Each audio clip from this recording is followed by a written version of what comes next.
बिस्मिल्लाहिर्रहमानिर्रहीम व इन्नहु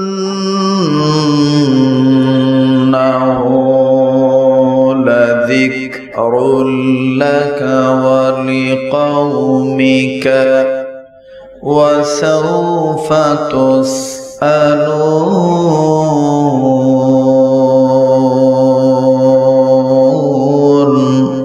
صدق الله العظيم.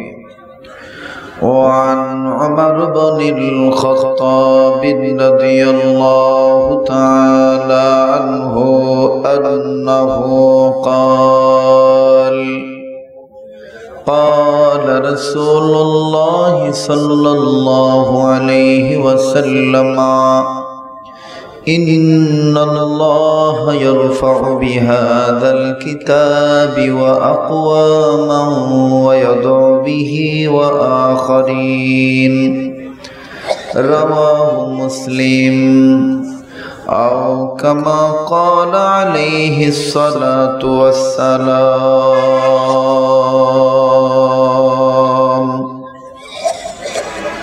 আসছে পথে আধার নেমে, তাই বলে কি রইব থেমে, বাড়ে বাড়ে জ্বালাবো বাতি, হয়তো বাতি জ্বলবে না।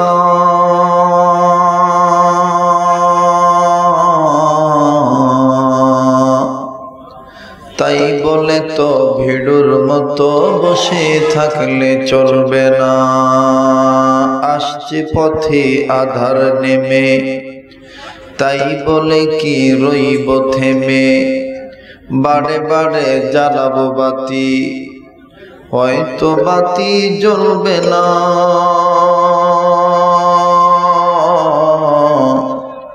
তাই বলে তো ভিড়ুর মতো বসে থাকলে চলবে না। রৌনকো বজমে সামারা আজ কওয়াকিব করদাই, রৌনকো বজমে সামারা আজ কওয়াকিব করদাই, রৌনকো বজমে জুমিরা আজ উলামা করদাই। আই বেড়াদার হিফজ কুরআন গোশেদার, যায় শাদি নিস্তে দুনিয়া হুশেদার। সবাই মোহাব্বতে কলমা পড়ে লা ইলাহা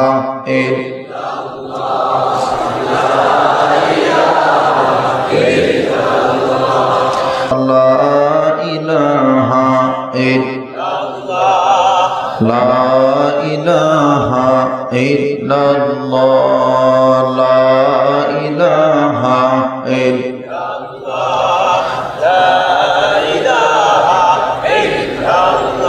अल्लाह अल्लाह क्या मुबारक नाम है, अल्लाह अल्लाह मोमिनों का जिक्र है।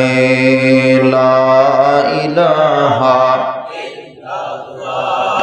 ला इलाहा इल्लल्लाह, ला इलाहा इल्लल्लाह, ला इलाहा इल्लल्लाह मुहम्मदुर रसूलुल्लाह।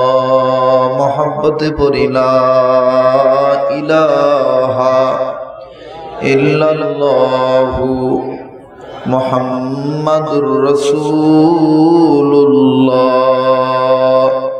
सल्लल्लाहु अलैहि वसल्लम। बलगल उला बिकमालिही, कशफत दुजा बिजमालिही, हसनत जमीउ सालिही। सल्लो मोहब्बते सबाई नबीर शाने पड़ी। बलगल उला बिकमालिही, कशफत दुजा बिजमालिही, हसनत जमीउ सालिही। सल्लो वो गुल गुल नहीं, वो गुल गुल नहीं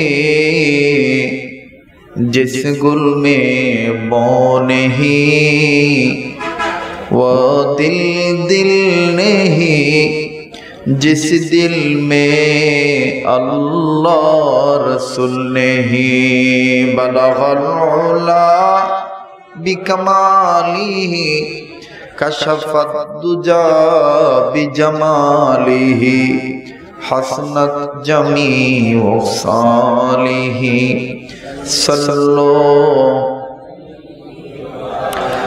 अल्हम्दुलिल्लाहि रब्बिल आलमीन।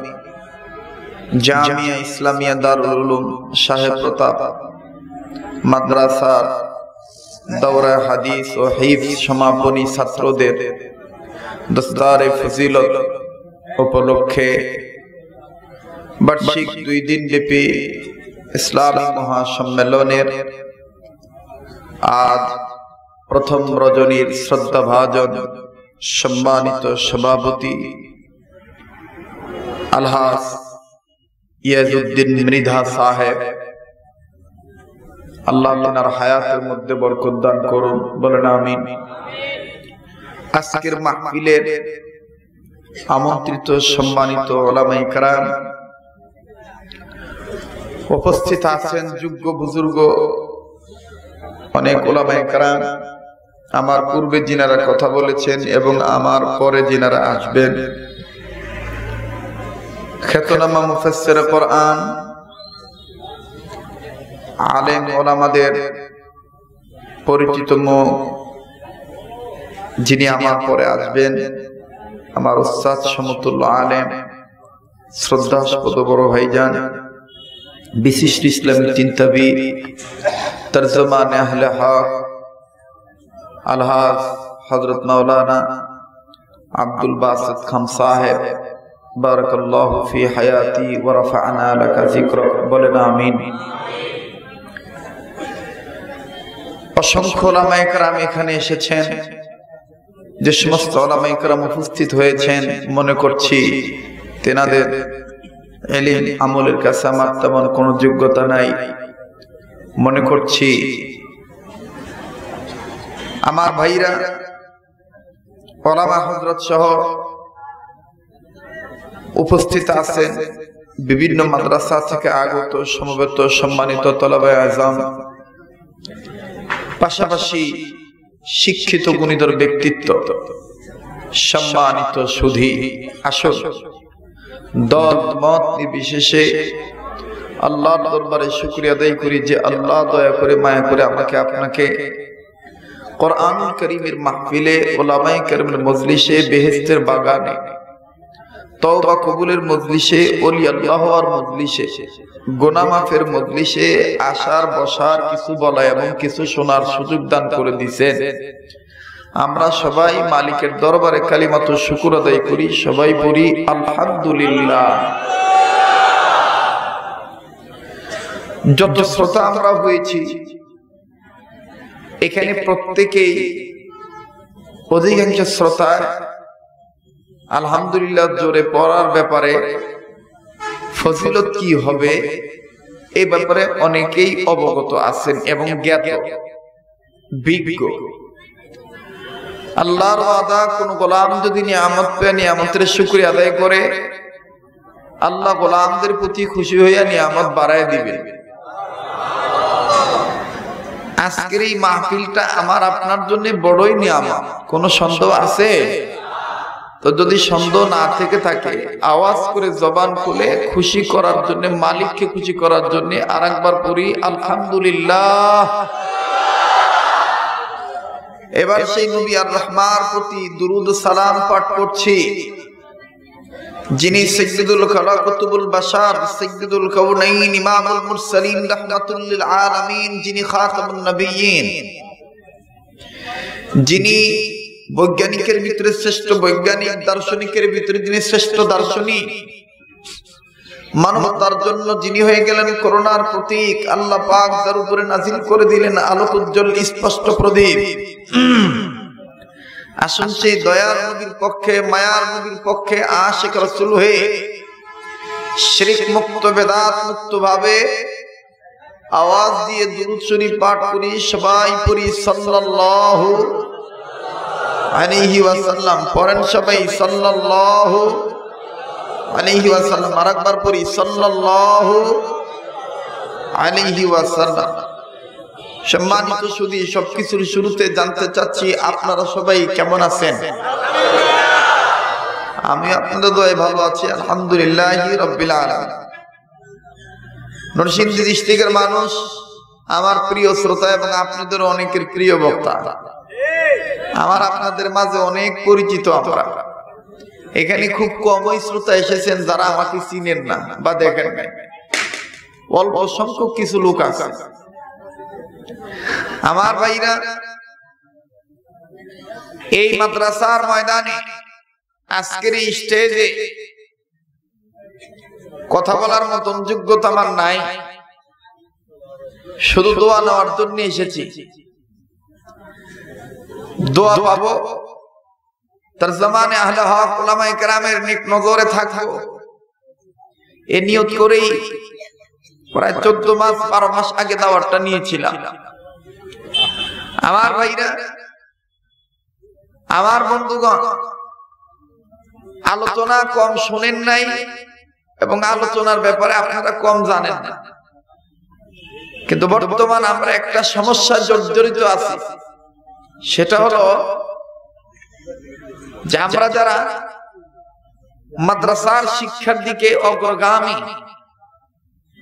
ইলমে দ্বীন শিক্ষার দিকে যারা অগ্রগামী হতে চাচ্ছি, ইবলিস শয়তান ধোঁকা দিয়া বোকা বানাইয়া শিরক বেদাত ওয়ালাদেরকে দিয়া নাস্তিক মুরতাদদের ষড়যন্ত্রের কবলে তারা আমাদেরকে ঘায়েল করতে চাচ্ছে। আমরা চাচ্ছি দ্বীনের পক্ষে হইতে অগ্রগামী, কিন্তু তারা আমাদের বিভিন্ন ভাবে, বিভিন্ন পন্থায়, বিভিন্ন সময়, ভিন্ন ভিন্ন কৌশলে বাধা প্রতিবন্ধকতা সৃষ্টি করে তারা হয়ে দ্রুতগামী। কথা বলেন ঠিক কিনা? আমরা হতে চাই অগ্রগামী, কিন্তু তিনারা আমাদেরকে দ্রুতগামী যানবাহনের মতন আটকায় দিতে চায়, ঠেকিয়ে দিতে চায়। কথা বলেন ঠিক কিনা? আমি কারো নাম নেব না, কোন ব্যক্তিকে কটাক্ষ করে কোনো কথা বলবো না, তবে কথা বলবো কোরআন এবং সুন্নাহর পক্ষে, তার জামানে আহলে হক উলামায়ে কেরামের পক্ষে। আর এই সাদা ব্যক্তিদের পক্ষে কথা বলতে যাইয়া ইসলামের পক্ষে কথা বলার কারণে কোন ব্যক্তি, কোন গোষ্ঠী, কোন দল, কোন জনগোষ্ঠী যদি আমাদেরকে কটাক্ষ নয়, জেলও দেয়, জরিমানাও করে, রিমান্ডেও নেয়, হাসি মুখে সব মাথা পেতে নিতে রাজি আছি, বাতিলের কাছে মাথা নত করতে কোন প্রকার কোনোভাবেই রাজি নাই। এদিকে আপনারা একমত? হ্যাঁ, কিন্তু অনেকে মনে হয় ভয় পাইতেছে, আওয়াজ দিতেছেন না, ডরাইতেছেন আপনারা। হ্যাঁ, ভয় পাইতেছেন। আওয়াজ জোরে দিলে কি কেউ ধরে লয়ে যাইব? আমার আপনার মালিক কে? আমি আপনি গোলাম কা? সামনের লোক চুপ থাকেন দেখি পিছনের লোকের আওয়াজ দেয় কিনা দেয় না। আওয়াজ করে বলেন আমার আপনার মালিক কে? আল্লাহ। এবার সামনের লোকেরাও বলি, পিছনের লোকেরাও যৌথ কণ্ঠে বলি, আপন মাওলাকে খুশি করার জন্য আমার আপনার মালিক কে? আল্লাহ। কোন সন্দেহ নেই। সন্দেহ আছে? পবিত্র কোরআনুল কারীমে সূরাতুল যুখরুফ থেকে 44 নম্বর আয়াত তেলাওয়াত করেছি। আল্লাহ পাক বললেন, হাবিব, এই জিকির আমি আল্লাহ আপনার জন্য, ওয়ালি কওমিকা আপনার জাতির জন্য, আমি আল্লাহ মহা সম্মানের বস্তু বানায় দিলাম। জোরে কোন সুবহানাল্লাহ। কোরআনুল কারীমের মালিক কে? কোরআনুল কারীম ইজ্জতের কিতাব করে দিয়েছেন কে? এখন কোরআনুল কারীম ইজ্জতের কিতাব, এটা আমাদের জন্য কে করে দিয়েছেন? আমাদের জন্য কোরআনকে ইজ্জতের কিতাব করেছেন কে? আল্লাহ। সম্মানিত শুধু পৃথিবীতে অনেক ধর্ম আছে, হিন্দু, বৌদ্ধ, খ্রিস্টান, আওতার, অনেক ধর্ম আছে। তাদের কিন্তু ভিন্ন ভিন্ন ধর্মগ্রন্থ আছে, যেমন গীতা, মহাভারত, রামায়ণ, ত্রিপিটক, বাইবেল, বিজ্ঞানী কেদারনাথ, মনুস্মৃতি, মনুসংহিতা, এরপরে বেদ, সামবেদ, অথর্ববেদ, যজুর্বেদ, ঋগ্বেদ, এরপরে Upanishad, Upanishad, old testament, new testament, অনেক কিছুই আছে। কিন্তু সারা পৃথিবীতে যত ধর্মীয় গ্রন্থ আছে, কেবলমাত্র শুধুমাত্র একমাত্র আমার আপনার প্রিয় গ্রন্থ আত্মার খোরাক পবিত্র কোরআনই শ্রেষ্ঠ কোরআন, শ্রেষ্ঠ কিতাব। জোরে কোন আল্লাহু আকবার। তার বাস্তব পৃথিবীতে ইংল্যান্ডের জমিনে একটা জাদুঘর আছে, সবচেয়ে বড় জাদুঘর। আল্লাহ আমাকে গত বছর এটা দেখার সুযোগ করে দিয়েছে। আমার ভাইরা, এই লন্ডনের বুকে সবচেয়ে বড় জাদুঘরের নাম হলো ব্রিটিশ মিউজিয়াম। এই ব্রিটিশ মিউজিয়ামে গীতা, মহাভারত, রামায়ণ, ত্রিপিটক, বাইবেল, বিজ্ঞানী কেদারনাথ, মনুস্মৃতি, মনুসংহিতা, বেদ, সামবেদ, অথর্ববেদ, যজুর্বেদ, ঋগ্বেদ, সব কিতাবগুলো সেলফে তাকে তাকে সাজানো আছে। এক করোনার কেবলার দিকে আমার ভাইরা পবিত্র কোরআনুল কারীম রাখা আছে, তবে কোরআনটা আলাদা জায়গায়। সুবহানাল্লাহ। কোন ব্যক্তি যদি ব্রিটিশ মিউজিয়াম জাদুঘরের ভিতরে ঢুকে এই ধরনের নিয়ত করে যে আমি গীতা থেকে একটি লাইন পড়বো, মহাভারত ধরে একটি জ্ঞান অর্জন করব, রামায়ণ থেকে একটি জ্ঞান অর্জন করব, বেদ কিতাব থেকে একটি জ্ঞান অর্জন করব, টাচ করব, ধরবো, পড়বো, স্টাডি করব, সে ধরতে পারবে। তার ওযু থাক বা না থাক, সে কালো হোক বা দলা হোক, যে শ্রেণীর মানুষ হোক, সে ধরতে পারবে বিনা ওযুতে। কিন্তু কোন মানুষ যদি ওই খ্রিস্টানদের দেশে পৃথিবীর সবচেয়ে বড় জাদুঘর ব্রিটিশ মিউজিয়াম জাদুঘরের ভিতরে ঢুকে আমার আপনার আত্মার খোরাক প্রিয় ধর্মীয় গ্রন্থ আল কোরআন, এই কোরআন যদি কেউ বিনা ওযুতে ধরতে যায়, ঠিক তখনই ব্রিটিশ মিউজিয়াম জাদুঘরের কম্পিউটারের স্ক্রিনের উপরে ইংরেজিতে লাল অক্ষরে লেখা ওঠে, প্লিজ ডোন্ট টাচ মি, অনুগ্রহপূর্বক আমাকে বিনা ওযুতে ধরবা না। আল্লাহু আকবার। আসতে বললেন, জোরে বলেন। ও মুসলমান, কোরআনুল কারীম বিনা ওযুতে ধরতে গেলে ইংরেজিতে লাল অক্ষরে লেখা উঠে যায়। আমার ভাইরা, কোরআন শ্রেষ্ঠ কিতাব, ইসলাম ধর্ম শ্রেষ্ঠ ধর্ম।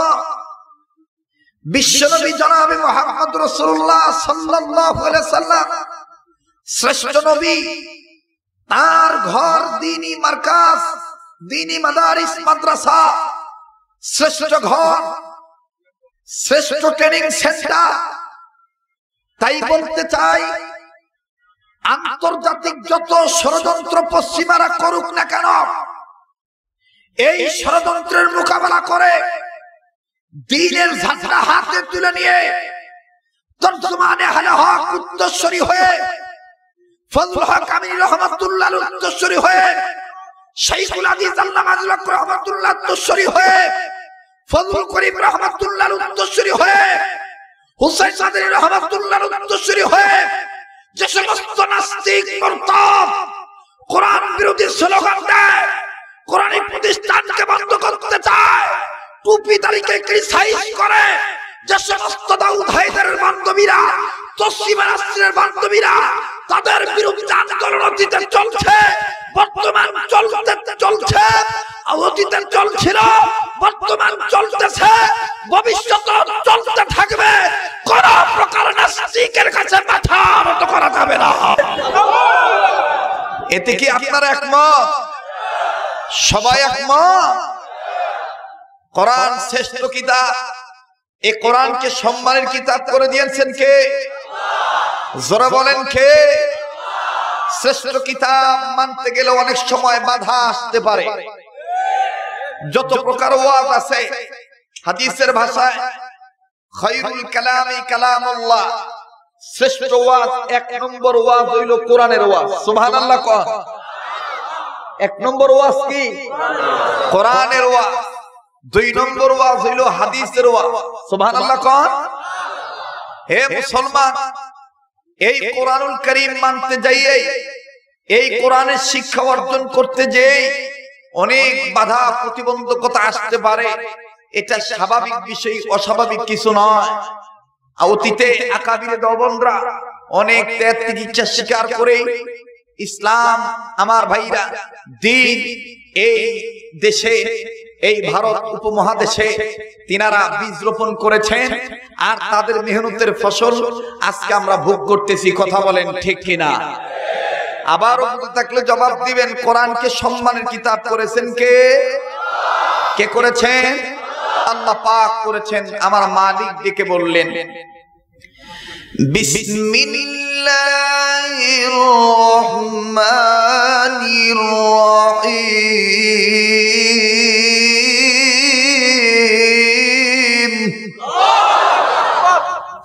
কোরআন শুনে আল্লাহু আকবার জোরে বলবো, ঈমান তাজা হবে, গুনাহ মাফ হবে। কারণ আল্লাহু আকবারের আওয়াজ শুনলে বাতিলদের অন্তর এমনি নইরা উঠে। কথা বলেন। আল্লাহু আকবার স্লোগান কি কোন রাজনৈতিক দলের স্লোগান? আল্লাহ সবার বড়, এটা বললে কলিজাটা বড় হয়ে যায়। ঠিক কিনা বলেন? আমি গোলাম কার? তো খুশি হয়ে আরেকবার বলেন তো আল্লাহু আকবার। আরেকবার বলি আল্লাহু আকবার। যে মুসলমান, পবিত্র কোরআনুল কারীম তেলাওয়াত হচ্ছে। আল্লাহ পাক বললেন, হাবিব, এই কোরআনকে আমি আপনার জন্য এবং আপনার জাতির জন্য মহা সম্মানের বস্তু বানায় দিলাম। বলেন সুবহানাল্লাহ। বিসমিল্লাহির রহমানির রহিম।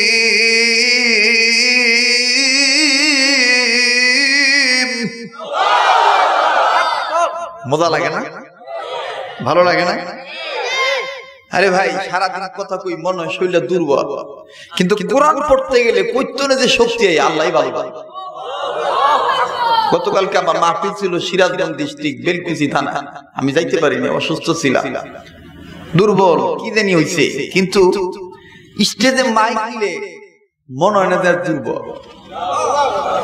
স্টেজে উঠতে গেল কয়েকজন দৌড়ে উড়ান লাগে, কিন্তু মাইকটা সামনে নিলে, কোরআন তেলাওয়াত করলে শক্তি আসে আল্লাহর পক্ষ থেকে। হার্টের রোগ থাকবে না, হার্টের ব্যারাম থাকবে না, যদি কোরআন শুদ্ধ করে হরফের মাখরাজ আদায় করে তেলাওয়াত করতে পারেন। আল্লাহু আকবার। মিয়া ভাই, আপনি যদি কোরআন পড়তে নাও পারে, কোরআনের পক্ষে যদি গুনগুনও করেন, তাও আল্লাহ আপনার প্রতি রাজি হইয়া মাফ করে দিবেন। বাস্তবতায় আসেন, আমাদের ওলামায়ে হকের কাছে একটি কিতাব বড়ই গ্রহণযোগ্য। আমাদের স্যার তাজ দেওবন্দ মাদ্রাসার প্রতিষ্ঠাতা কারি তৈয়ব সাহেব রাহিমাহুল্লাহ তাআলা, আল্লাহ তার কবরটা জান্নাতের টুকরা করে দিন।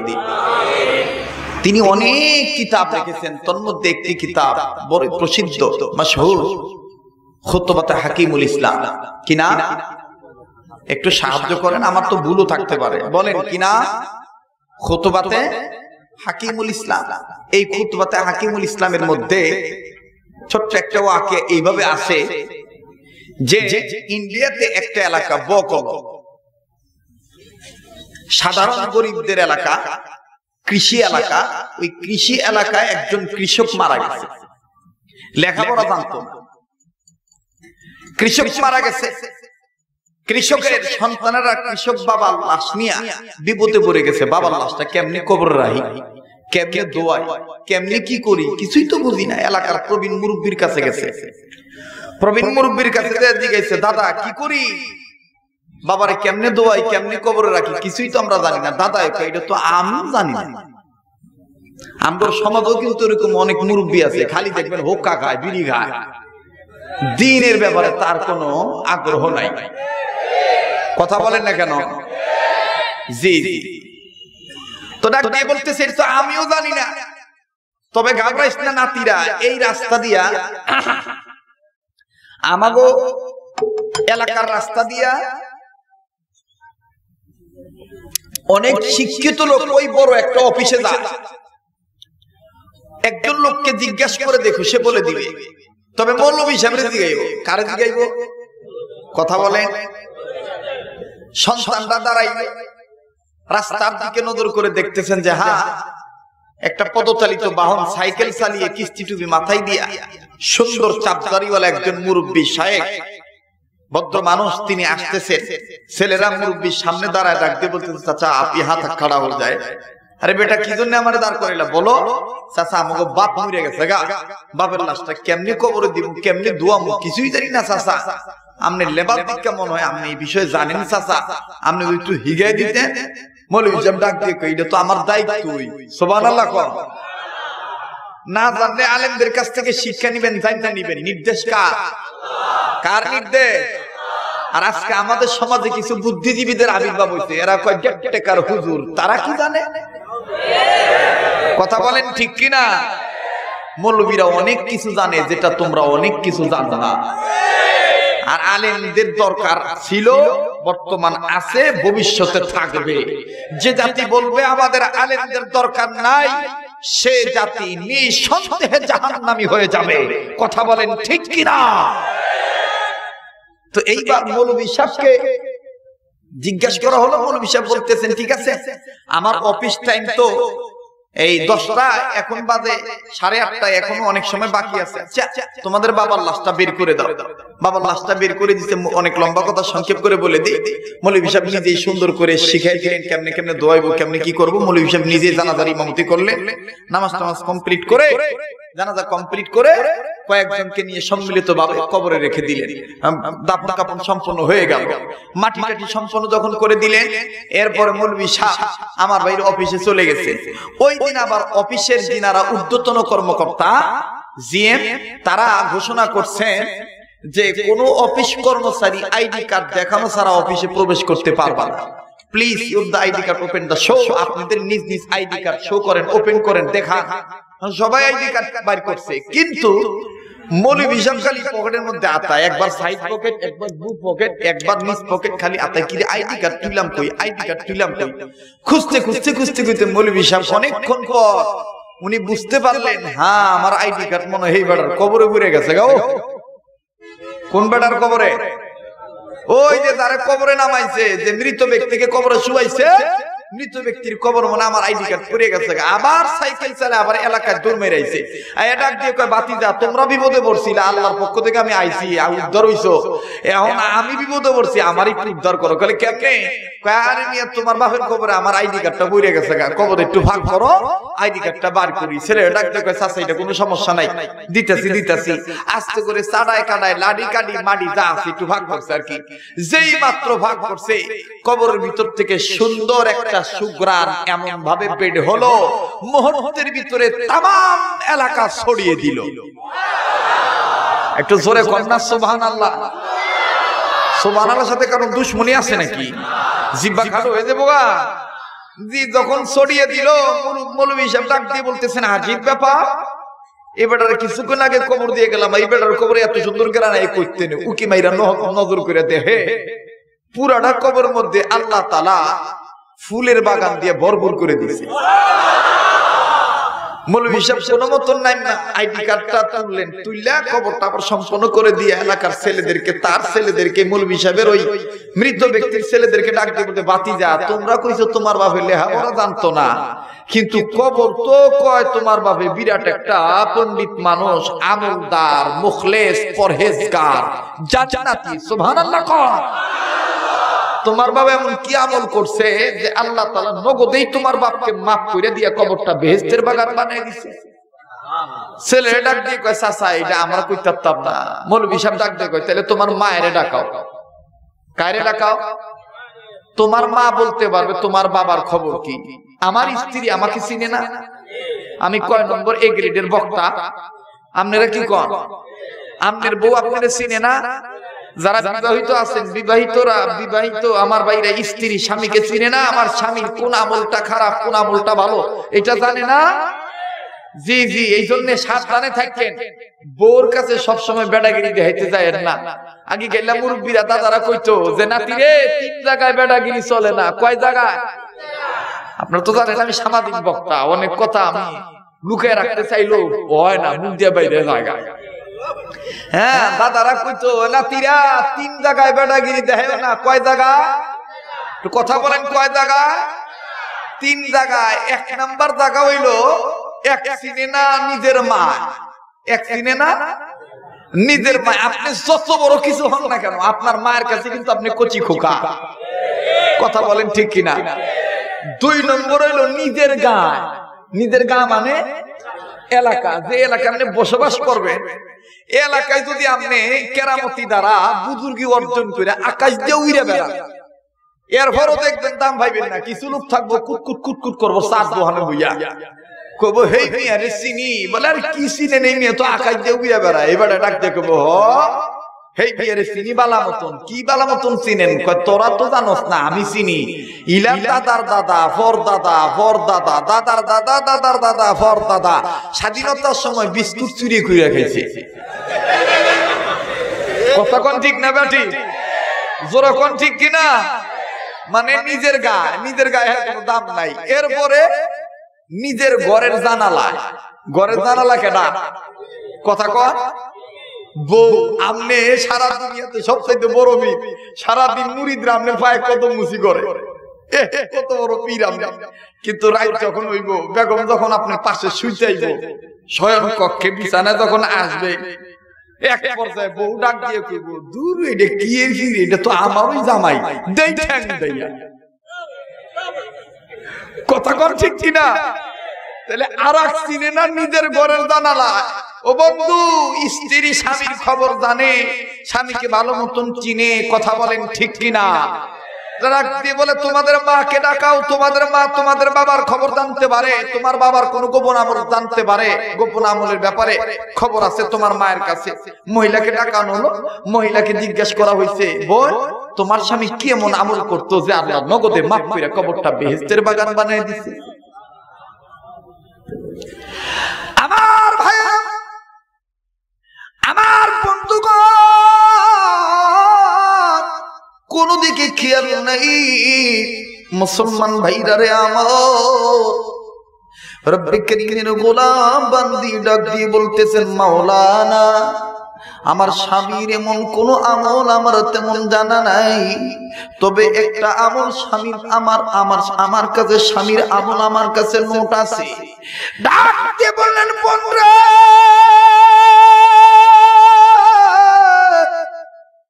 কোন সে আমল তুমি বলো। মহিলা ডাক দিয়ে বলতেছেন মাওলানা আমার স্বামী কৃষক মানুষ, স্বামী আমার জ্ঞান কম ছিল, স্বামী আমার লেখাপড়া জানতো না। এ নরসিংদী জেলার বাপ্পাইরা, ব্রাহ্মণবাড়িয়া থেকে আগত সমবেত আমার বাপ্পাইরা, কোন দিকে নজর নাই গো। কারাগো চটপটির দোকানে দৌড়াইতেছো, চটপটি খাওয়ার জন্য সিরিয়াল লড়ছো, কারাগো দোকানে ভিড় জমাইছো, একটু সময়ের জন্য মাহফিলে চলে আসো। বড় বড় যোগ্য বুজুর্গ ওলামায়ে কেরাম এই জায়গায় আছে, যাদের চেহারার দিকে তাকাইলে গুনাহ মাফ হয়ে যাবে, যাদের চেহারার দিকে তাকাইলে আমার বন্ধুগণ আমার ভাইরা আকাবির দেওবন্দের ছবি দেখা যায়। এ বন্ধুগণ,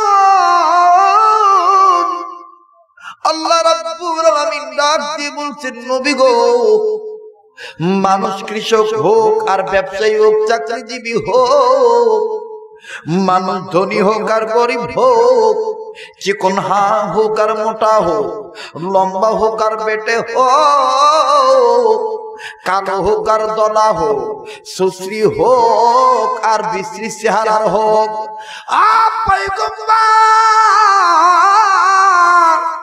মানুষের যারা জন্ম নিয়েছে এই মানুষগুলো যদি আমি মাওলার আহ্বানে সাড়া দেয়, আমি মাওলা তাদেরকে দুটো জিনিস পুরস্কার দেব। এক নম্বরে বান্দা বান্দির জীবনের গুনাহ মাফ করে দেব, দ্বিতীয় নম্বরে আমি মাওলা বান্দা বান্দির আমলনামায় জান্নাত লিখে ধন্য করে দেব। আমার ভাইয়েরা, আমার বন্ধুগণ,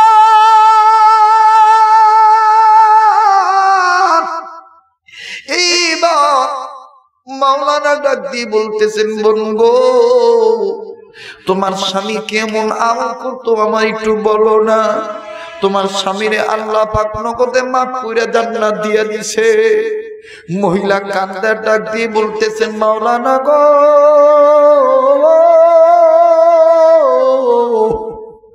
ও বন্ধু দিলটা নরম করে দিবেন বাবা, একটা ফোঁটা চোখের পানি দেখেন ফালাইতে পারেন কিনা, হাকিকত চোখের পানি বাইর হয় কিনা রে বাবা। এ ভাই মনে রাখবেন, নামাজ না পড়িয়া নামাজ পড়ার ভান করলে কিন্তু নামাজ আদায় হবে না। এ বন্ধু রমজানের রোজা না রাখা রোজা রাখার ভান ধরলে কিন্তু রোজা রাখার হক আদায় হবে না। কিন্তু ভাই গো, এই সমস্ত মজলিসে বসিয়া আপনি আল্লাহ এবং আল্লাহ রাসূলের প্রেমে পড়িয়া যদি আপনি হাকিকত নাও কানতে পারেন, কান্নার যদি ভান করেন, আমার মাওলা তাতে খুশি হইয়া মাফ করে দিবেন। এ বন্ধুগণ, ডাকতে বলতেছেন, বহিন গো আপনি বলেন বলেন আপনার স্বামী কেমন আমল করছে, যেই আমলের কারণে আমার মাওলা আপনার স্বামীকে মাফ করে দিয়ে কবরটা বেহেশতের বাগান বানাইছে। মহিলা ডাক দিয়ে বলতেছেন, মাওলানা তাইলে শুনেন, স্বামীর একটা আমল প্রায় আমার কাছে ধরা পড়তো। বলে কি আমল বলেন? ডাক দিয়ে বলতেছেন, মাওলানা স্বামী আমার কৃষক মানুষ, মূর্খ মানুষ, প্রতিদিন সকালবেলা মানুষের বাড়িতে কর্মে যাইত, সারাদিন মানুষের বাড়িতে কাজ করে খাইতো, সন্ধ্যাবেলা স্বামী আমার বাড়িতে আইতো, আমি স্ত্রী হইয়া নজর করে দেখতাম হাতের কবজি থেকে কোন পর্যন্ত দুলাবাটে দুলাবাড়ি লাগানো, মাটি লাগানো, আবার পায়ের টাকনু থেকে হাঁটু পর্যন্ত দুলাবাড়ি লাগানো। হুজুর স্বামী আমার বাড়িতে এসে কুয়া থেকে পানি তুলতো, এই পানি তারা হাত মুখ পা সুন্দর করে দৌত করতো, তার মানে অজু করতো। অজুটা ওই এলাকার মানুষ বোঝে না। এ মুরব্বি বাবারা, এ পিতৃতুল্য মুরব্বি বাবারা, ও যুবক ভাইরা গো, কলিজার টুকরা আমার যুবক ভাইরা, খুব খেয়াল করে শুনবেন, কোন দিকে নজর নেই রে বাবা। মরহুম কারি তৈয়ব সাহেব রহমাতুল্লাহ আলাইহি লেখেন, খুতবাতে হাকিমুল ইসলামের মধ্যে লেখেন রে বাবা, আমার ভাইরা ডাকতে বলতেছেন, মাওলানা স্বামী সুন্দর করে হাত মুখ ধুইয়া নিজের গায়ে যে চাদর থাকতো, এই চাদরটা স্বামী সুন্দর করে নিজের গাটা ঢাকতো। স্বামী চাদর দিয়ে নিজের গা ঢাকিয়া, ও হুজুর আমাদের ঘরে যে তাকের উপরে যে একটা মোটা কিতাব আছে, ওই কিতাবটা স্বামী আমার নামাইতো। ওই কিতাবটা নামাইয়া স্বামী আস্তে করে কিতাবটা খুলতো। স্বামী কিতাবটা খোলার পরে, স্বামী আমার কিতাব পড়তে জানতো না। আল্লাহু আকবার। স্বামী আমার কিতাব পড়তে জানতো না, কিন্তু নজর করে দেখতাম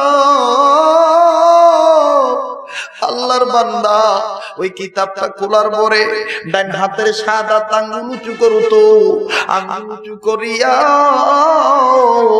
স্বামী আমার এই ডান আঙ্গুলের এই ডান হাতের সাদা আঙ্গুলটা আর এক হাতের উপর তালু করে ভিতর মোটা কিতাবটা রাখিয়া স্বামী কিতাব খুলিয়া ওই ডান আঙ্গুল দিয়া ডান দিক থেকে বামের দিকে আইতো, আবার বাম থেকে আবার ডাইনে যাইতো, আবার ডান থেকে আবার বামে যাইতো। ওয়া হুজুর, স্বামী আমার শুধু কিতাবটার উপর আঙ্গুল ঘুরাইতো আর স্বামী আমার দুইটা টুকনা রাইয়া ফুটুর ফুটুর করে এইভাবে আওয়াজ দিয়ে বলতো, মাওলা ये तेरी कलाम मैं तुम्हारी गुलाम,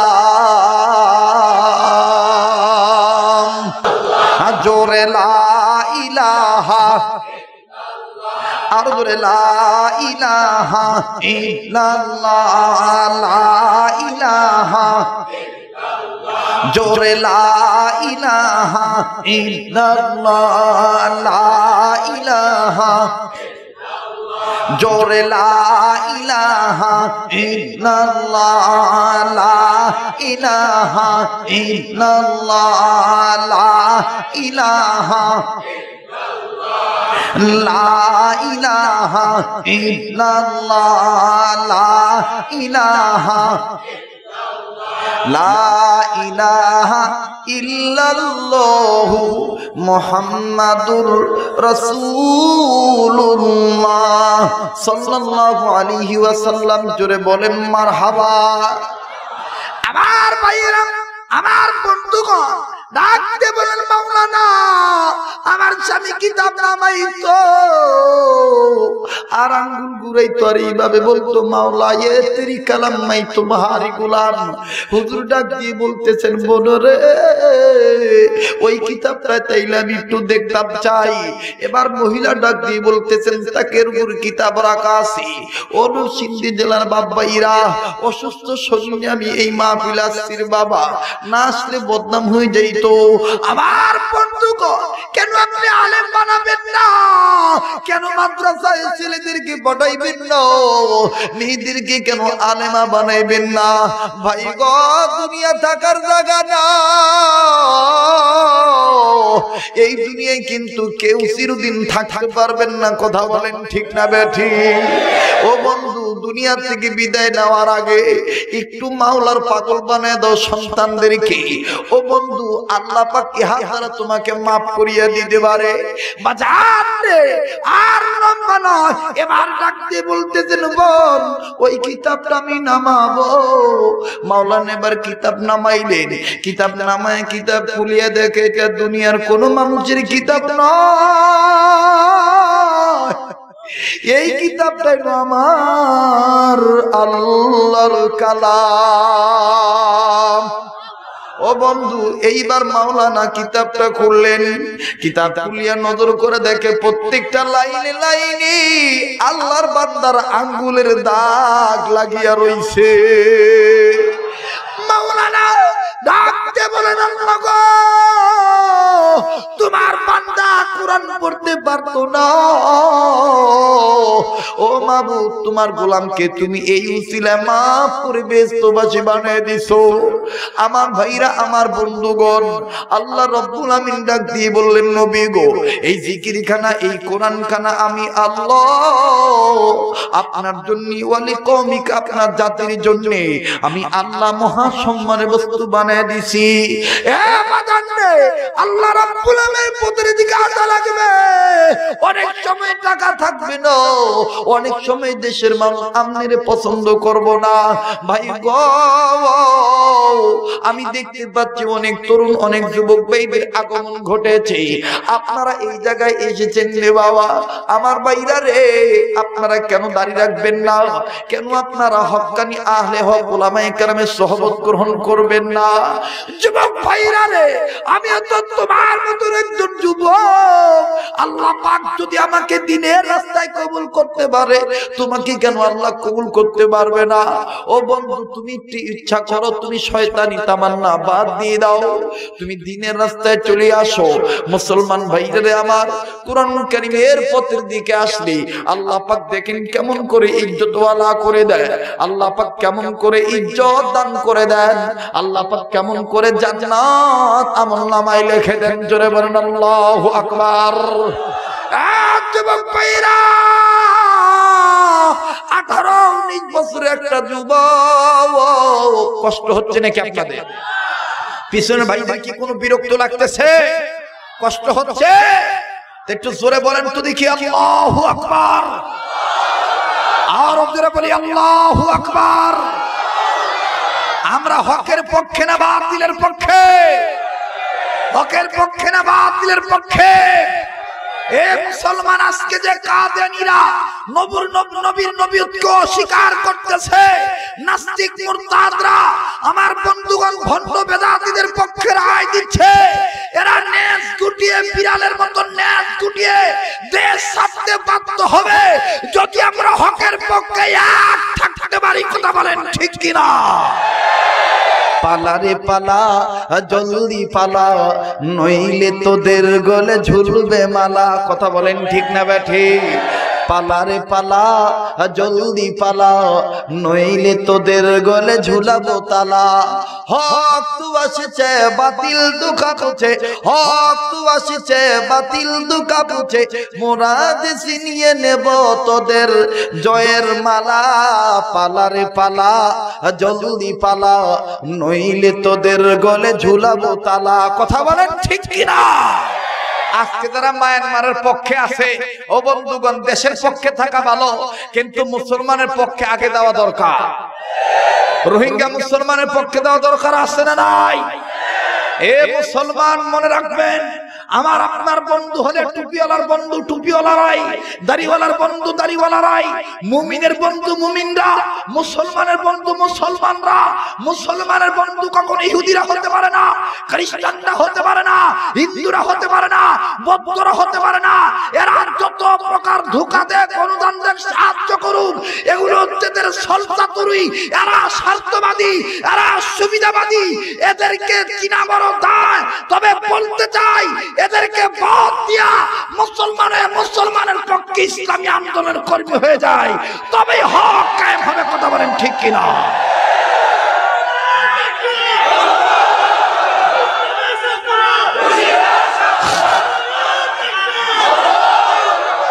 ও মুসলমান, জি থামেন, আমার ভাইরা রাগ করতেছে, ডরাইতেছে। হ্যাঁ, একটা স্লোগান আপনারা দেন, আল কোরআনের আলো ঘরে ঘরে জালো। এই স্লোগানটার সাথে আমি একমত না। স্লোগান পাকাপোক্ত কইরা দিতে হইব যে আল কোরআনের আলো সংসদে জালো। কই জালো? যখন কই জালো? আপনারা কিছুদিন পূর্বে শুনেছেন নায়েবে আমির সৈয়দ মুফতি ফয়জুল করিম দামাত বরকতুল আলিয়া, তিনি একটা কথা বলেছেন যে পার্লামেন্টে যদি ইসলামের আলো জ্বালানো হয়, তাহলে আমার দেশ থেকে সকল শিরক বিদআত উৎখাত হয়ে যাবে। কথা বলেন ঠিক কিনা? এখন ওয়াজ মাহফিলে পুঁতি পাইয়া যদি খালি অনুকরণের ঘরে ঘরে জ্বালো, এইটা খালি মাটি জ্বালাইতে পারবেন, ঘরে জ্বালাইতে পারবেন না। কথা বলেন ঠিক কিনা? এটা ঘরে জ্বালাইতে পারেন না ভাইও। আপনি আওয়ামী লীগ করেন, বিএনপি করেন, জাতীয় পার্টি করেন, জামাত করেন, জাসদ করেন, বাসদ করেন, এইটা আপনার ব্যক্তিগত এখতিয়ার। This is the personalist, I have no objection. এভাবে আমার কোনো অভিযোগ নাই, কিন্তু হুইন্না রাখেন রাজনীতি করতে যাইয়া চেয়ারটা পাইয়া, গদি পাইয়া, যদি আপনি আলেমদের গদিতে আগুন ধরাইতে চান, টুপিদারিকে তাচ্ছি তুচ্ছ করেন, আপনার দাঁত ভাঙার জবাব আলে হক ওলামায়ে কেরাম দিবে। প্রয়োজন যদি আপনার বিরুদ্ধে আবার আরেকটা যুদ্ধ ঘোষণা করা হবে। কথা বলেন ঠিক কিনা? আমি আজকে বেশি সময় পাইতাম না, আর সময় পাইলেও যাইতাম না, কারণ এইটা মাদ্রাসার মাহফিল। আমি সামনে আসতেছি সোয়ালা শালিতা মাদ্রাসা, এরপরে 17 তারিখ, এরপরে আবার 19 তারিখ। হ্যাঁ ইনশাল্লাহ ফ্রি ভাবে আপনাকে কথা শুনামুনি। কিন্তু আজকে আমি কথাটা কইতে চাইতেছি, এইটা আমরা সাদার পক্ষে না কালোর পক্ষে? যারা বলেন সাদার পক্ষে না কালোর পক্ষে? সাদার পক্ষে, ইসলামের পক্ষে। কথা বলেন ঠিক কিনা?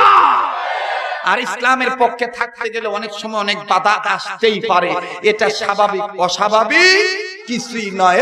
যুবক, তুমি তো তাও তোমার গায়ে কাপড় চোপড় আছে। ইসলামের ইতিহাস এমন প্রমাণ করে, বুখারীর মধ্যে যে হাদিসটা আছে, আহারে চাচা ভাতিজাকে ডাক দিয়ে কয়, এই ভাতিজা হেদিকে তুই কি চাস? ভাতিজা ডাক দিয়ে কয়, চাচা ওই ব্যক্তিটার দিকে তাকাইলে কেমন জানি আমার একটা মায়া লাগে। চাচা যতই নিষেধ করে, খালি কয় না আমি হেদিকে না তাকাইলে ভালো লাগে না। ব্যক্তিটার নাম জনাবে মুহাম্মদ রাসূলুল্লাহ সাল্লাল্লাহু আলাইহি ওয়াসাল্লাম। কিছুদিন পরে বাতিজা চাচার কাছে যাইয়া, চাচার বাতিজা একসাথে খানা খাইতে বসে, খুব খেয়াল করবেন, দিলটা নরম করে দিবেন। চাচার বাতিজা একসাথে খানা খাইতে বসে, চাচা খায় বাতিজা খায় না, বাতিজা খালি নারে আর ডাক দিয়ে কয়, চাচা আমি আপনার একটা কথা কইতাম চাই, শুনবেন?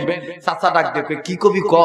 বাতিজা ডাক দিয়ে কয়, চাচা আব্দুল্লাহর ছেলে মুহাম্মদ ব্যাপারে আপনার মন্তব্যটা কি? কন্ত দেখি। চাচা ডাক দিয়ে কয়, হ্যাঁ তো ভালো লোক, খুব ভালো লোক, লোকটার নাম হয়তো আলামিন। বাতিজা ডাক দিয়ে কয়, চাচা তার প্রতি কি ঈমান আনা যায় না? একটু জোরে কর না। দেখবেন আমাদের সমাজেও কিছু বুদ্ধিজীবী আছে, কয় হুজুররা তো ভালোই, হুজুররা তো ভালোই, কিন্তু হুজুর যদি মসজিদে বইয়া সুদের বিরুদ্ধে ওয়াজ করে, ঘুষের বিরুদ্ধে ওয়াজ করে, দেখবেন হ্যাঁ পরের দিন সিরি লেখা দিয়া ডাক দেখে, আমি মোতাউল্লির পক্ষ থেকে আবেদন, আপনি চাকরি ছেড়িয়া বাড়িতে চলিয়া যান। কথা কোন ঠিক না ঠিক? কথা বলেন ঠিক কিনা? মুখে কয় ভালো, কিন্তু অন্তরে বিষ। মুখে মধু, অন্তরে, মুখেতে ইসলাম অন্তরেতে নাই, মুখেতে ইসলাম অন্তরেতে নাই। ঠিক কিনা বলে? শিল্পী মানুষ তো আসলে ইসলামী সঙ্গীত আয়া পড়ে, কিন্তু তারপর কই তারতাম না কেটা যেন একটু বাধা, বুঝেন নাই? একটা বাধা আছে যে না এটা মাদ্রাসার মাহফিল, যাই তাই কম যাইব না। আমার ভাইরে অনেক কিছু সঙ্গতে চলন লাগে। এদিক তাকা, এ মুসলমান, শুধু মুখতে ইসলাম অন্তরে আর একটা দল আছে, দেখবেন শুধু মিলাদের বেলায় দুরুদের আসে, কিন্তু সমাজে রাসূলের রিসালাত বাস্তবায়নের ব্যাপারে কোনো আশিকি হাল দেখা যায় না। কথা বলেন ঠিক কিনা? নবীদের নাম শুনে সবাই কান্দে, কিন্তু নবীর সমাজ গড়ার কাজে যত দ্বন্দ্ব মনে বাজে। আছে না একদল? আছে না? জিলাপিও খায়, চুচা চুচাও করে, আবার আরে তাইফের জমিনে কাফির, এইভাবে আমার নবীরে মারলো। এই সুরায় আর সুরি স্বামী স্ত্রী দুজনে মিল্লা আমার বন্ধুগণ লাফালাফি করে জিকির আজগার করে, নাউযুবিল্লাহি মিন যালিক। এ মুসলমান, আমার দেশে এই ভণ্ড বেদাতীদেরকে উৎখাত করা দরকার। এদেরকে তসিবা নাসির মতন বাংলাদেশ থেকে বের করে দেওয়া দরকার, যেন ঢুকতে না পারে, এদের কারবার যেন চলতে না পারে। এগুলো সব বন্ধ করা দরকার ইসলামী আন্দোলন করার মাধ্যমে। কথা বলেন ঠিক কিনা? যদি ডাক আসে আপনারা কি প্রস্তুত আছেন? কে কে প্রস্তুত আছেন? দু হাত তুলে আল্লাহকে দেখান। কোরআন সুন্নাহ দেখান, আলেম উলামা দেখান, শিরক বিদআত দেখান। নারায়ে তাকবীর। মাঠে ঢুকার কেউ চেষ্টা করেন না, ও মাঠে ঢুকার জায়গা নাই, যে যেহানো আছেন হ্যাঁ ওই থাকেন, কোদাকুদি করেন না, ধাক্কা ধাক্কি করেন না, তাহলে আমার বাপ ভাইয়ের কষ্ট হইব। কই বইবেন আর জায়গা কই? মানুষ তো আইতেই পারতাছে না, বিদ্যুতেন খালি খেলতাছে, কোথায় হিমি যাও দেখ লই। আমার আর কি দেখবেন? দেখার মতন কিছুই নাই, শুধু আওয়াজ ওই হে এন্তনি হনেন। আল্লাহ কবুল করুক দিনের জন্য সবাইকে জোরে বলেন আমিন। তো ডাক দিয়ে কয়, চাচা লোকটা যত ভালো, লোকটার প্রতি কি ঈমান আনা যায় না? চাচা ডাক দিয়ে বলতেছেন, ভাতিজা কোশ্চিন কালেও না। ভাতিজা ডাক দিয়ে কয়, চাচা যদি তাই হয় আপনার কথা, তাহলে আমার ডিসিশন, আমার সিদ্ধান্ত আপনাকে জানিয়ে দিতেছি। আমি পড়ে নিলাম লা ইলাহা ইল্লাল্লাহু মুহাম্মাদুর সাল্লাল্লাহু। ভাতিজা সুন্দর করে ঘোষণা দিলেন, আশহাদু আল্লা ইলাহা ইল্লাল্লাহু ওয়া আশহাদু আন্না মুহাম্মাদান আবদুহু ওয়া রাসূলুহু। আল্লাহু আকবার বলে। আমার ভাইয়েরা, আমার বন্ধুগণ, এবার খুব খেয়াল করে শুনবেন। আল্লাহ পাক কোরআনকে ইজ্জতওয়ালা করে দিলেন, কোরআনকে আমার আপনার জন্য ইজ্জতের কিতাব করলেন। এই ইজ্জতের পথে আসতে গেলে অনেক সময় বেইজ্জতি হওয়া লাগে। যুবক ভাইরা রে, এইবার যখন ওই যুবক ইমানের ঘোষণা দিয়ে দিল, চাচা ডাক দিয়ে কয়, বাতিজা, এটার পরিণাম কি তুমি জানো? কি হইতে পারে, এর পরিণতি কি হইতে পারে তুমি কি জানো নাকি? বাতিজা ডাক দিয়ে কয়, চাচা গো, আল্লাহ এবং আল্লাহ রসুলের প্রেমের মালা গলায় পড়তে যাইয়া আমি সব পরিস্থিতি মোকাবেলা করতে রাজি আছি। চাচা গো, মাওলার প্রেমিক আমি হয়ে গেছি। বন্ধুগণ, এইবার নিষ্ঠুর চাচা ডাক দিয়ে বলতেছেন, ও উজ্জা, আব্দুল উজ্জা, তোমার নাম তো আব্দুল উজ্জা, আমি তোমাকে বলতেছি, তোমার পরনে যে কাপড় আছে, তোমার পরনে যে চাদর আছে, যে বস্ত্রগুলো আছে, যে পোশাক আছে, এই পোশাক তুমি খুলিয়া দাও, এটা আমার টাকার। ভাই গো, ভাতিজা ডাক দিয়ে কয়, চাচা গো, আপনি আমার নিচের বস্ত্রটাও কি খুলিয়া নেবেন নাকি? ভাতিজা আস্তে করে নিচের উপরের পোশাকটা যখন খুলছি, এবার নিচের চাদর খুললে তো লজ্জাস্থান দেখা যাবে, ও বন্ধু শরম দেখা যাবে। ভাতিজা এরকম করে গিটায় হাত দিয়ে কয়, চাচা গো, এই পোশাকটাও কি আপনাকে দিয়ে দিতে হবে? ডাক দিয়ে বলে, ওটা আমার টাকা, ওইটা আমাকেও দিয়ে দেওয়া লাগবে, তুই যেহেতু মুহাম্মদের অনুসারী হয়ে গেছি। ভাতিজা এবার নিচের লুঙ্গিটা খুলে আর ডাক দিয়ে কয়, চাচা গো, ইমানের জন্য আমি সব দিয়ে দিলাম। যুবক ভাইরা, ভাতিজা আব্দুল উজ্জা উলঙ্গ হয়ে গেল, লজ্জায় শর্মিন্দা হইয়া আমার বন্ধুগণ দুটি চোখ এরকম চেপে ধরে কোনো দিকে না যাইয়া একটা দৌড় মেরে মার দরবারে গেছে। মা সন্তানকে উলঙ্গ অবস্থা দেখিয়া ডাক দিয়ে কয়, বেটা তোমার এই অবস্থা কেন? ডাক দিয়ে কয়, মা গো, আগে আমার লজ্জা ডাকো, মা গো, ঈমান আনতে যাইয়া ও মা, নবীর সাথে প্রেমের ডুরি বাঁধার কারণে গো মা, চাচা আমার গায়ের পোশাক খুইলা নিতে, পরনের পোশাকটাও দেয় নাই গো মা। মা ডাক দিয়ে কয়, বাবা আমার কাছে তো একটা মাত্র কম্বল আছে, এই একটা কম্বল ছিলেন, আধাটা মা রাখলেন, আধাটা নিজের গায়ে পড়লেন। আমার বাইরে কোন মতন হাঁটু পর্যন্ত ঢাকলো। এবার সন্তান ডাক দিয়ে কয়, মা গো, আমি আর বাড়িতে থাকলাম না, চলে গেলাম নবীজির দরবারে। মুসলমান ভাইরা রে আমার, আব্দুল উজ্জা কোনো মতন এই চাদরটা দিয়ে হাঁটুটা ঢাকিয়া আস্তে আস্তে হাঁটি হাঁটি পা পা করে ও বন্ধু জনাবে মুহাম্মদুর রাসূলুল্লাহ সাল্লাল্লাহু আলাইহি সাল্লামের দরবারে যখন গেল, আমার নবীজি আমার বন্ধুগণ সাহাবে সুফার মধ্যে, ও বন্ধুগণ, সাহাবীদেরকে তালিম দিতেছিলেন, সাহাবীদেরকে শিক্ষা দিতেছে, কিন্তু নবীজিকে দেখিয়া এই যুবক মানুষ আব্দুল উজ্জা মসজিদের বাইরে দাঁড়ায় আছে, নবী বরাবর তার চেহারাটা রাখছে, নবীর দিকে যখন তার চোখ পড়ে গেছে, আমার নবী দেখতে বাইরে একটা যুবক আউলা কেশ পাগল বেশ, জীর্ণ শীর্ণ চেহারা, ধুলাবালি লাগানো, একটা বালক দ্বারা রয়েছে। আল্লাহর পয়গম্বর একটা দূর মাইরা আইসা জিগা, কে তুমি, কোথায় তোমার বাড়ি, কোথায় তোমার ঘর, কি তোমার পরিচয় জলদি করো বলো। বালক যুবক ডাক দিয়ে কয়, হুজুর আমার নাম আব্দুল উজ্জা। তোমার এই অবস্থা কেন?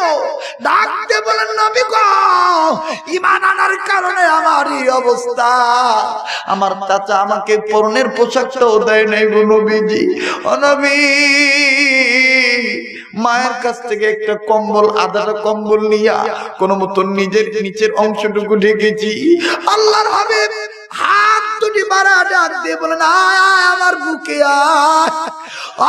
বন্ধুগণ, আমার নবীজি আব্দুল উজ্জাকে বুকে জড়িয়ে ধরে কপালে একটা চুম্বন দিয়ে ডাক দিয়ে বলতেছেন, আব্দুল উজ্জা রে, যে মাওলার পথে সাড়া দেয় সে তো মাওলারই গোলাম হয়, সে তো উজ্জার গোলাম হইতে পারে না।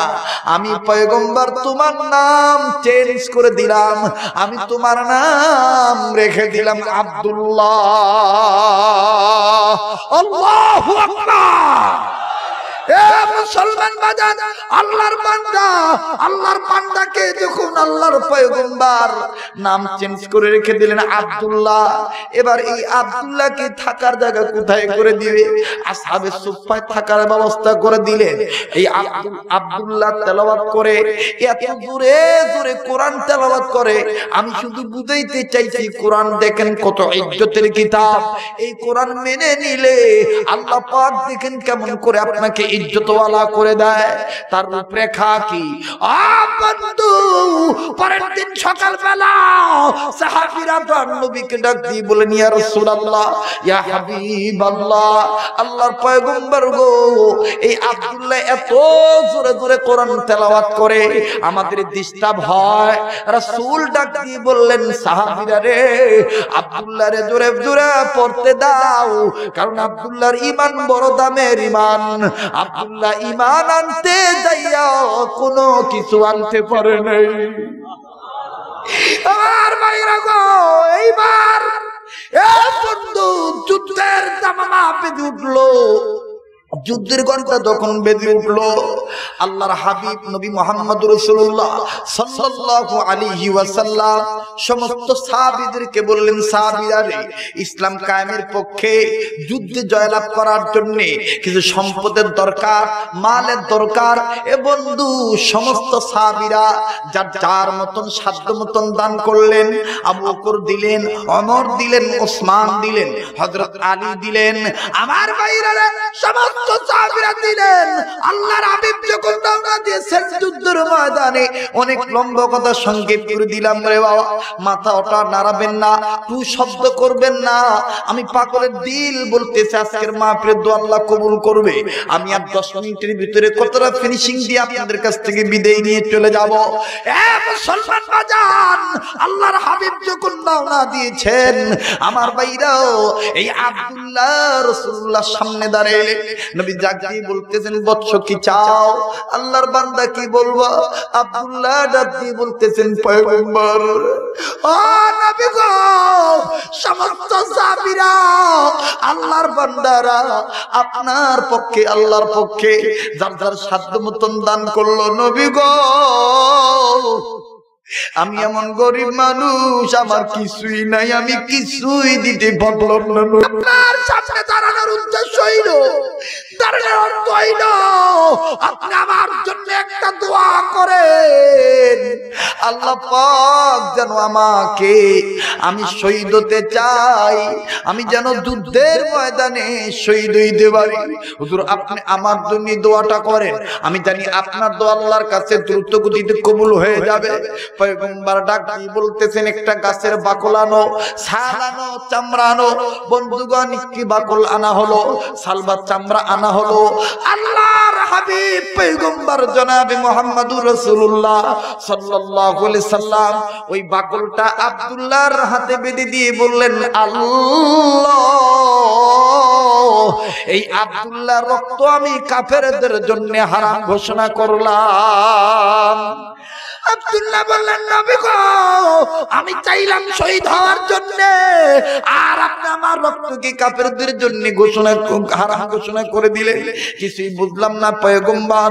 নবী আমার ডাক দিয়ে বলতেছেন, আব্দুল্লাহ, তুমি যদি জ্বরের ভিতরে মৃত্যুবরণ করো, সাধারণ মৃত্যু যদি তোমার হয়, আল্লাহ পাক তোমাকে শহীদি মর্যাদা দান করে দিবে। মুসলমান ভাইরা আমার বন্ধুগণ, অনেক লম্বা কথা সংক্ষেপ করে দিলাম। ছোট্ট করে কথাটা বলে দিই গো বাবা, যুদ্ধ শুরু হয়ে গেল। কয়েকদিন পরে রাসূলুল্লাহর দরবারে খবর গেল, পয়গম্বর খবর পাইলেন আমার ভাইরা আব্দুল্লাহ ইন্তেকাল করেছেন কয়েকদিন ধরে ভুগে। আল্লাহর হাবিব সাহাবীদেরকে নিয়ে এই আব্দুল্লাহর লাশের আমার বন্ধুগণ লাশটা সম্মিলিত সুন্দরভাবে যখন কবরে রেখে দিলেন, আল্লাহর পয়গম্বর আব্দুল্লাহর কবর উপর হাত রেখে বলতেছেন, আল্লাহ এই আব্দুল্লাহর প্রতি আমি নবী খুশি, তুমি মাওলাও খুশি হইয়া যাও। ওই সময় একজন সাহাবী বলে শব্দ দিয়ে বলে, আল্লাহ আজকে যদি আমার মরণ হইতো, আমার কপাল খুইলা যাইতো। মুসলমান ভাইরে আমার, আমার আল্লাহর ওয়াদা, কোন গোলাম যদি এই কোরআনের পক্ষে আসে, আমি আল্লাহ তাআলা তাকে ইজ্জতওয়ালা করে দেব, আমি আল্লাহ তার মর্যাদা বাড়ায় দেব। এ মুসলমান বাজান, কেন আপনি কোরআন পড়বেন না? কেন আপনি কোরআনের পক্ষে আসবেন না? আল্লাহ পাকের এই কোরআনের দাম অনেক বেশি, কথা বলেন ঠিক না বেঠিক? এই কোরআনের পক্ষে যারা থাকবে তাদের জীবনের পরিচালক আল্লাহ, আর এই কোরআনের বিরোধিতা যারা করবে তাদের জীবনের পরিচালক ইবলিস শয়তান, কথা বলেন ঠিক কিনা? আমি বলতে চাই এই কোরআনের পক্ষে আছে আলেমরা, আমরাও আছি, কথা বলেন ঠিক কিনা? এ বন্ধু, আলেমদের দাম আছে না নাই? একটু আওয়াজ করে শেষ কথার জবাব দেন, আছে না নাই? জালালউদ্দিন রুম রহমাতুল্লাহ আলাইহি আকাশের দিকে তাকাইয়া আকাশকে বলছিলেন, আকাশ তোমাকে আল্লাহ কি দিয়ে সাজাইছে বলতে পারো? কোনো জবাব নাই। জমিনের দিকে তাকাইয়া আবার জমিনকে বললেন, জমিন তোমাকে আল্লাহ কি দিয়ে সাজাইছে তুমি কি বলতে পারো? জমিনের কোনো জবাব নাই। এক পর্যায়ে আল্লাহর ওলি জালালউদ্দিন রুম রহমাতুল্লাহ আলাইহি আকাশের মালিককে ডাক দিয়ে বলেন, আল্লাহ, একটা ডাক দেন না আল্লাহ। এ মায়া করে বলেন না আল্লাহ। ডাক দিয়ে বলতেছেন, আল্লাহ আপনি আকাশকে কি দিয়া সাজাইছেন, জমিনকে কি দিয়া সাজাইছেন, আমাকে একটু শুনে দেন। জবাব আইলো, জালালউদ্দিন রুম রহমাতুল্লাহ আলাইহি বললেন, আল্লাহর বান্দারা শোনো, আমি জালালউদ্দিন রুম গবেষণা করে পাইলাম আল্লাহ আকাশকে সাজাইছেন রৌনক বদমি সামারা আজকা ওয়াকিব কারদাইব। আল্লাহ দুনিয়ার আকাশকে সাজাইছেন তারা দিয়া, আর জমিনকে আমার মাওলা সাজাইছেন রৌনক বদমি জমিরা আজ উলামা কারদাইব। আলেম উলামা দিয়া আল্লাহ জমিনকে সাজাইছেন। চিৎকার দিয়ে বলেন সুবহানাল্লাহ। সেই আলেম যেখান থেকে তৈরি হয় আমার ভাইরা, সেই কারখানাকে মহব্বত করা দরকার আছে না নাই? সেই দ্বীনি প্রতিষ্ঠানের দিকে নজর রাখা দরকার আছে না নাই? আল্লাহ পাক কবুল করুক। সর্বশেষ কথাটা বলতে চাই, এ মুসলমান, আলেমদের পক্ষে আমরা আছি, আলেমদের পক্ষে থাকবো। আলেমরা যদি হক পথে আমাদেরকে ডাক দেয়, আমরা নিজের জীবনের রক্তটুকু দিতে রাজি আছি, আমরা শহীদ হইতে রাজি আছি, বাতিলের কাছে মাথা নত করতে রাজি নাই। ইসলামী আন্দোলন অতীতে চলছে, বর্তমান চলতেছে, ভবিষ্যতেও চলতে থাকবে। ইসলাম থাকবে, ইসলাম আছে, ইসলাম থেকে যাবে। ইসলামের আলো কেউ বন্ধ করতে পারবে না। আমরা ইসলাম মেনে ইজ্জতওয়ালা হতে চাই, কোরআন মেনে ইজ্জতওয়ালা হতে চাই। আলেমদের পাশে এসে তর্জমানে আলে হক উলামায়ে কেরামের পক্ষে থেকে ইজ্জতওয়ালা হতে চাই। কে কে তৈরি আছি? দু হাত তুলে আল্লাহকে দেখাই। লিল্লাহি তাকবীর, লিল্লাহি তাকবীর। জি, লা ইলাহা। জি জি জি ভাইরা আমার, অনেক কথা বললাম, হ্যাঁ অল্প সময়ে সাজানো গোছানো কিছু কথা বলেছি, বলবে দিবেন জি জি। আর একদিন ইনশাআল্লাহ, আপনার তো আমার নিয়মিত শ্রোতা, আপনার শুনবেন, আপনার পাবেন ইনশাআল্লাহ। আবার দেখা হবে। ওয়া আখিরু দাওয়ানা আনিল হামদুলিল্লাহি রাব্বিল আলামিন। আসসালামু আলাইকুম ওয়া রাহমাতুল্লাহ।